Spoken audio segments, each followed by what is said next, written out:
Hi everyone, मेरा नाम doctor Neha Joshi है। मेरे channel doctor Neha Joshi care clinic में आपका स्वागत है। आज की वीडियो में मैं आपसे बात करूंगी डिले एजिंग के बारे में। किस तरीके से आप अपनी एजिंग को डिले कर सकते हैं। ठीक है, देखो ये वीडियो ना बड़ा ही बोरिंग होने वाला है कुछ लोगों के लिए, क्योंकि मेरी स्टाइल नहीं है कि मैं कोई डायरेक्टली ट्रीटमेंट बताऊं। मैं आपको थोड़े से बेसिक कॉन्सेप्ट क्लियर करने की पहले कोशिश करती हूँ। तो यदि आप इस उम्मीद में हैं कि मैं आपको कोई रामबाण नुस्खा यहाँ पर बताने वाली हूँ, तो आप यहीं से वीडियो बंद कर दीजिए। मैं समझ जाऊंगी कि आप लोगों को वीडियो में इंटरेस्ट नहीं है। ठीक है, चलो अब मैं मेन टॉपिक पे स्टार्ट करती हूँ। देखिए, पहली चीज़ तो एजिंग को कभी भी डिले नहीं किया जा सकता। आपकी बॉडी है वो एक एज के बाद में उसमें चेंजेस आएंगे। यदि आप चाहते हो कि आपकी एज ना बढ़े, आपकी बॉडी यंग रहे, परफेक्ट रहे, तो सबसे पहले तो आपको इस स्ट्रेस को कम करना पड़ेगा कि एजिंग को डिले करना है। देखिए, अगर आप YouTube पे स्टडी करो, गूगल पे स्टडी करने जाओ, तो जितनी भी बीमारियां आती हैं, छोटी मोटी बीमारियां छोड़ दो, सर्दी जुकाम खांसी के कोई रीज़न हो सकते हैं, कोई वायरस हो सकता है, कोई बैक्टीरिया हो सकता है, लेकिन वो सारी बीमारियां जो हमें अंदर से प्रॉब्लम क्रिएट करती हैं, चाहे वो थायराइड प्रॉब्लम हो, चाहे डायबिटीज़ हो, चाहे ब्लड प्रेशर हो, चाहे कैंसर जैसी बीमारी हो, इन सभी बीमारियां और भी जितनी भी बड़ी बीमारियां आ रही हैं, जितनी भी आप देख सकते हो, सुन सकते हो, सभी की यदि आप इंटरनेट पर स्टडी करो तो एक चीज़ तो कॉमनली निकल कर आती है कि इन सारी बीमारियों में सबसे बड़ा जो रोल प्ले करता है वो होता है स्ट्रेस। जब आप तनाव में ज़्यादा रहते हो तो आपकी बॉडी ज़्यादा बुरी तरीके से परेशान होती है, ज़्यादा बुरी तरीके से डैमेज होती है। अनफॉर्चुनेटली हमारी लाइफ स्टाइल आजकल ऐसी हो गई है कि हमने स्ट्रेस को पार्ट ऑफ लाइफ मान लिया है कि यार स्ट्रेस होना वो तो होता ही है, कैसे ना करें स्ट्रेस। टीवी पे बड़े मैं डायलॉग सुनती हूँ तो मुझे डायलॉग पे बड़ी हंसी आती है जब लोग बोलते हैं कि कैसे ना करूँ चिंता, चिंता तो होगी ही। क्यों होगी चिंता? चिंता करना आपका स्वाभाविक नेचर नहीं है। और जब भी हम अपनी बॉडी के विपरीत जाकर कुछ काम करते हैं, अपने नेचुरल जो हमारा स्वभाव है उसके विपरीत जाकर कुछ काम करते हैं, तो हमेशा ही आपकी बॉडी में डैमेज होते हैं। तो सबसे पहले यदि आपको एजिंग को कम करना है तो आपको सबसे इम्पॉर्टेंट है कि आप अपने स्ट्रेस लेवल को कम करो। अब स्ट्रेस लेवल को कैसे कम करोगे? ये नहीं है कि आप अपना जॉब छोड़ दो या आप अपनी सोशल लाइफ छोड़ दो, वो नहीं है, लेकिन थोड़ा सा टाइम अपने लिए निकालो। एटलीस्ट 7 दिन में एक बार, या 7 में नहीं तो महीने में एटलीस्ट एक दिन ऐसा होना चाहिए, कुछ घंटे आपके पास ऐसे होने चाहिए कि जब आप वो काम करो जो आपको पसंद है। यदि आपको म्यूजिक पसंद है, पेंटिंग पसंद है, डांसिंग पसंद है, घूमना जाना पसंद है, जो कुछ भी पसंद है, प्लीज उसके लिए टाइम निकालो। स्ट्रेस लेवल को कम करना बहुत ज़्यादा ज़रूरी है। पॉसिबल हो, लग्जरी हो, तो साल में एक बार बिना किसी रीज़न के किसी साइकेट्रिक के पास जाकर थेरेपी सेशन लिया करो। ज़रूरी नहीं है कि थेरेपी में जाने वाला व्यक्ति हमेशा दिमाग से पागल हो। यार, जब अपने हेल्थ को स्ट्रांग रखने के लिए बिना किसी कारण के जिम ज्वाइन कर सकते हैं, बिना किसी कारण के रेगुलर एक्सरसाइज कर सकते हैं, तो अपने दिमाग को फिट रखने के लिए थेरेपी सेशन क्यों नहीं ले सकते? प्लीज़, प्रॉब्लम हो चाहे ना हो, रेगुलर साल में एक बार किसी अच्छे साइकेट्रिक के साथ में कांटेक्ट करके, किसी ऐसे व्यक्ति, ज़रूरी नहीं है कि उनके पास केवल डिग्री हो, ठीक है, कोई भी ऐसा व्यक्ति जो आपको मोटिवेट करता है, जिसके पास जाकर आप अपनी प्रॉब्लम को शेयर कर सकते हो और उसकी जो रेमेडीज़ हैं उसको अप्लाई कर सकते हो। ठीक है, किसी भी ऐसे व्यक्ति के पास जाकर एटलीस्ट साल में एक बार थेरेपी के सेशन लो। ठीक है, ये बहुत ज़्यादा ज़रूरी है। यदि आपका स्ट्रेस लेवल बढ़ेगा तो एजिंग हमेशा आएगी। ठीक है, ये हो गया पहली चीज़। दूसरी चीज़ जो इसमें हो गई, तीसरी चीज़ है रेगुलर एक्सरसाइज करना। यदि आपकी बॉडी फिट नहीं है, यदि आप अंदर से हेल्दी फील नहीं कर रहे, तो आप ऊपर से कुछ भी कर लो, आपको एजिंग आएगी। यदि आपका हीमोग्लोबिन कम है, यदि आपको ऑस्टियोआर्थराइटिस की प्रॉब्लम है, यदि आपको ऑस्टियोपोरोसिस डेवलप हो रहा है, यदि आपको कॉन्स्टिपेशन की प्रॉब्लम है, यदि आपको विटामिन की डेफिशिएंसी है, तो आप कुछ भी कर लो, आपकी एजिंग के सिम्टम आएंगे। आपकी स्किन डल होगी, आपको बालों में प्रॉब्लम आएगी, हर जगह पर प्रॉब्लम आनी ही आनी है। तो यदि आप चाहते हो एजिंग को डिले करना है, तो ये सारे जो बेसिक कॉन्सेप्ट हैं आपको उनके ऊपर ध्यान रखना पड़ेगा। इसके बाद एक चीज़ और मैं बोलूँगी, प्लीज़ यार, यूट्यूब पे जब आप फालतू मस्ती वाले वीडियोस देखते हो, टीवी पे ऊटपटांग मूवीज़ देखते हो, ऊटपटांग वो भी नहीं है, सब कुछ ज़रूरी है, लाइफ में फ़न करना भी ज़रूरी है, पर थोड़ा सा टाइम निकाल के जो मोटिवेशनल स्पीकर होते हैं, कोई भी XYZ, जिससे आपकी ट्यूनिंग सेट होती हो। ज़रूरी नहीं है वो व्यक्ति परफेक्ट हो, वो व्यक्ति सबके लिए एक समान हो। जिस व्यक्ति के साथ में आपकी ट्यूनिंग सेट होती है उसके लेक्चर सुना करो। हमारे पास आजकल ये बड़ी लग्जरी है इंटरनेट की। यूट्यूब पे आपको सब मिलेगा, सब कुछ मिलेगा यूट्यूब पे। गंदी चीज़ें भी मिलेंगी, अच्छी चीज़ें भी मिलेंगी, कुकिंग शो भी मिलेंगे, मोटिवेशनल भी मिलेंगे, DIY भी मिलेंगे, सब कुछ मिलेगा। तो प्लीज़ आपके पास ये लग्जरी है, आजकल इंटरनेट बहुत सस्ता है। एटलीस्ट दिन में एक बार 5 मिनट के लिए, 10 मिनट के लिए जो भी मोटिवेशनल स्पीकर है उनकी बातें सुना करो। मोटिवेशनल से क्या होगा, आप मोटिवेशनल स्पीच जब सुनते हो तो दिमाग में आपके वो कंटिन्यूअस चलती रहती है। उससे क्या होता है, आपकी जो रोजमर्रा की छोटी छोटी सी स्ट्रेस होती है वो कम हो जाते हैं। स्ट्रेस कम होगा तो इसका असर आपकी स्किन के ऊपर हमेशा दिखेगा। ये हुए आपके बेसिक कॉन्सेप्ट, इसके ऊपर आपको काम करना पड़ेगा। इसके बाद ये सब आपने कर लिया, ठीक है, आपने रेगुलर मेडिटेशन करना चालू कर दिया, मोटिवेशनल स्पीकर सुनना चालू कर दिया, आपने एक्सरसाइज करना चालू कर दिया, अच्छा पानी पीना चालू कर दिया, आपकी बॉडी में आयरन, कैल्शियम, बाकी सारी चीज़ें जो है वो प्रॉपर अमाउंट में है, आप रेगुलर फल खाते हो। उसके बाद आती है मेडिसिन। अब मेडिसिन में मेरी फेवरेट है भृंगराज चूर्ण। भृंगराज चूर्ण के जितने ज़्यादा फायदे हैं रसायन औषधियों में शरीर को स्वस्थ बनाने के लिए, भृंगराज मुझे जितना पसंद है उतनी शायद और कोई मेडिसिन पसंद नहीं है।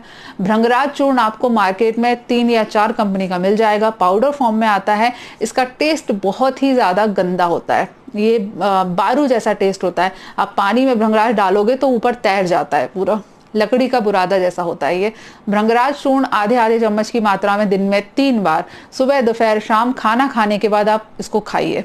गुनगुने पानी के साथ इसको लेना होता है। इसे दूध के साथ, दही के साथ, शक्कर के साथ, शहद के साथ, किसी चीज से नहीं लेना। आपको केवल और केवल हल्के गुनगुने पानी के साथ में भृंगराज चूर्ण लेना है। आधी चम्मच की मात्रा में दिन में 3 बार। भृंगराज चूर्ण का प्रयोग आप लगातार 3 महीने करोगे, आपको अपनी बॉडी में, आपको स्किन में, अपने बालों में बहुत ज्यादा अंतर दिखाई देगा। भृंगराज कोई ऐसी चीज नहीं है जिसको तेल में मिला के जो लोग टीवी में ऐड बेच देते हैं कि बालों को काला करने के लिए आप भृंगराज लगाइए, वो उससे कुछ नहीं होता। ये लगाने वाली चीज नहीं है, लगाओगे तो भी 19-20 का फायदा करेगी, लेकिन यदि आपको प्रॉपर फायदा चाहिए तो इसे आपको खाना पड़ेगा, ठीक है। पहली चीज हो गई, भृंगराज का आपको सेवन करना है। दूसरी चीज जिसका आपको लगातार सेवन करना चाहिए वो है त्रिफला का प्रयोग। त्रिफला का प्रयोग आधी चम्मच की मात्रा में दिन में 1 बार लगातार 2 से 3 महीने तक आप प्रयोग कर सकते हो। आधी चम्मच की मात्रा में करना है। याद रखना, कई लोग पेट साफ करने के लिए 1 चम्मच, 2 चम्मच यानी कि 5 ग्राम से लेकर 10 ग्राम तक की मात्रा में रात को सेवन करते हैं। मैंने एक पुराना वीडियो बनाया था जिसमें मैंने बोला था कि रेगुलर त्रिफला नहीं खाना चाहिए, वो इसीलिए कि लोग ज्यादा मात्रा में लगातार प्रयोग करते हैं। कम मात्रा में प्रयोग करिए, आधी चम्मच यानी कि 3 ग्राम की मात्रा में गुनगुने पानी के साथ, और वो भी दोपहर में प्रयोग करिए, ठीक है। दोपहर में 3-4 बजे का जो टी टाइम होता है उसमें आधी चम्मच की मात्रा में गुनगुने पानी के साथ त्रिफला प्रयोग करिए। इससे एक तो आपको कॉन्स्टिपेशन की प्रॉब्लम नहीं रहेगी, दूसरा आपका पेट जो है लाइट रहेगा, पेट में हल्कापन रहेगा। पेट हल्का होगा तो आपका डाइजेशन प्रॉपर होगा, खाना अच्छे से पचेगा, खाने में जो न्यूट्रिएंट होते हैं वो एब्जॉर्ब हो पाएंगे और आपकी स्किन पे इफेक्ट दिखेगा, ठीक है। दूसरी चीज है जिसका आपको लगातार प्रयोग करना है वो है ये त्रिफला के चूर्ण का प्रयोग करना है। तीसरी चीज है, साल में 1 बार 2 महीनों के लिए च्यवनप्राश खाया करिए। किसी भी कंपनी का आप च्यवनप्राश लें, उससे कोई फर्क नहीं पड़ता आपको प्रॉब्लम है नहीं है, इम्यूनिटी अच्छी है, आप बुजुर्ग हैं, आप लेडीज हैं, आप जेंट्स हैं, इससे कोई फर्क नहीं पड़ता। साल में 1 बार 2 महीनों के लिए च्यवनप्राश आधे चम्मच की मात्रा में सुबह शाम पानी के साथ में या फिर दूध के साथ में आपको प्रयोग करना है। एक चीज ध्यान रखिए, अभी मैंने क्या खाने के बाद बोला, आई एम सॉरी अगर मैंने बोल दिया तो। च्यवनप्राश को खाना खाने के बाद प्रयोग नहीं करना चाहिए। च्यवनप्राश खाना खाने से 2 या 3 घंटे पहले प्रयोग किया जाता है। च्यवनप्राश का जो निर्देश है आचार्य ने वो ऐसा दे रखा है कि इसे खाने से पहले प्रयोग करते हैं और जब ये पच जाए उसके बाद भूख लगे तब खाना खाना चाहिए। ये काफ़ी ज़्यादा हैवी होता है, यदि खाना खाने के बाद इसका प्रयोग किया जाए तो उससे कई लोगों को कॉन्स्टिपेशन की प्रॉब्लम हो सकती है, खाना अच्छे से नहीं पचता है। तो इस चीज़ का ध्यान रखना है। च्यवनप्राश का प्रयोग करना है, 2 महीने के लिए प्रयोग करना है, लंबे समय तक के लिए प्रयोग नहीं करना है। इससे आपकी स्किन ग्लोइंग रहेगी, बॉडी अच्छी रहेगी, इम्यूनिटी अच्छी रहेगी और बॉडी में आपको लाइटनेस फील होगी, ठीक है। ये हो गई तीसरी चीज़। उसके बाद कुछ आपको मैं टिप्स दूंगी। पहली टिप्स है, प्रॉब्लम हो चाहे नहीं हो, दिन में एटलीस्ट 2 बार नाक के अंदर तिल तेल 2-2 बूंद की मात्रा में प्रतिदिन डाला करिए। 2 बूंद इस नाक में, 2 बूंद इस नाक में। ये आपको साल भर 365 दिन करना है। आचार्य ने आयुर्वेद में इसको दिनचर्या में शामिल किया गया है। हर व्यक्ति को प्रॉब्लम हो चाहे ना हो, दिन में 2 बार सुबह शाम नाक के अंदर तेल जरूर डालना चाहिए। तेल डालकर हल्के हाथ से थोड़ी सी मसाज जरूर करनी है, ठीक है। ये आपको प्रतिदिन करना है।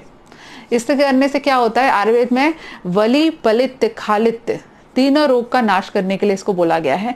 वली पालित्त खालित्त, बालों का सफेद होना, बालों का कमजोर हो जाना और स्किन पे झाइयां आ जाना, ठीक है।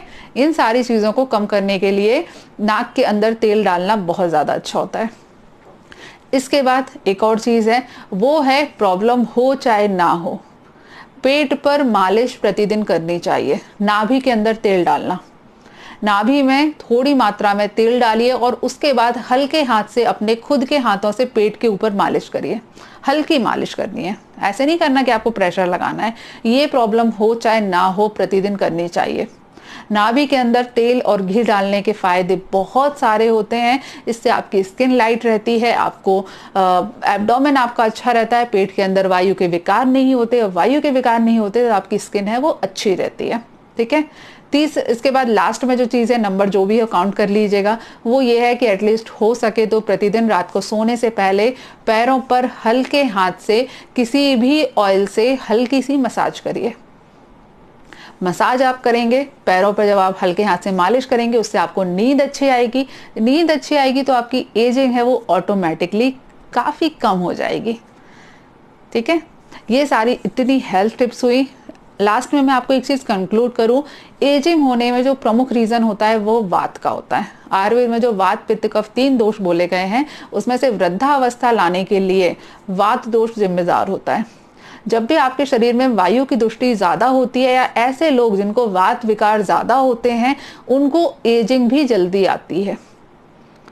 एजिंग, उनके शरीर में स्किन का कमज़ोर होना, बालों का कमज़ोर होना, आंखों की रोशनी कम होना, दांतों में प्रॉब्लम होना, हड्डियों में प्रॉब्लम होना, पैरों में, घुटने में, हाथ पैरों में दर्द होना, ये सारे जो सिम्टम होते हैं जो कि वृद्धावस्था के कहे जाते हैं, वो पहले आते हैं। और जिनको पहले आते हैं उन लोगों को अक्सर, हमेशा नहीं बोलूँगी, अक्सर वात रोग की दुष्टि होती है। वायु से संबंधित यदि आपको और कुछ जानना है, डिटेल में जानना है कि वात दोष क्या है, किस प्रकार से इसको कम किया जाता है, कौन कौन से आहार विहार वगैरह, जो कुछ भी वायु से रिलेटेड होता है, यदि आपको बेसिक आयुर्वेदा के बारे में जानना है, तो मेरा जो दूसरा यूट्यूब चैनल है learning Ayurveda with doctor Neha, उसको सब्सक्राइब करिए। उसमें मैं इस प्रकार के जो बेसिक कॉन्सेप्ट हैं आयुर्वेद के, वो आप लोगों के साथ शेयर करती हूँ। आई होप आपको ये वीडियो पसंद आया हो। प्लीज़ कि लाइफ स्टाइल की छोटी छोटी सी चीज़ें हैं, इसको अपनी लाइफ में ऐड करिए और अपनी लाइफ को ज़्यादा हेल्दी बनाइए, अपने स्किन को ज़्यादा ग्लोइंग बनाइए, अपने बालों को ज़्यादा अच्छा बनाइए। आप लोगों की आंखों की रोशनी अच्छी रहेगी, आप लोगों के दांत अच्छे रहेंगे, चेहरा अच्छा रहेगा, मन अच्छा रहेगा। चलिए नेक्स्ट वीडियो में मुलाकात होगी, तब तक के लिए stay healthy and be happy. Good bye.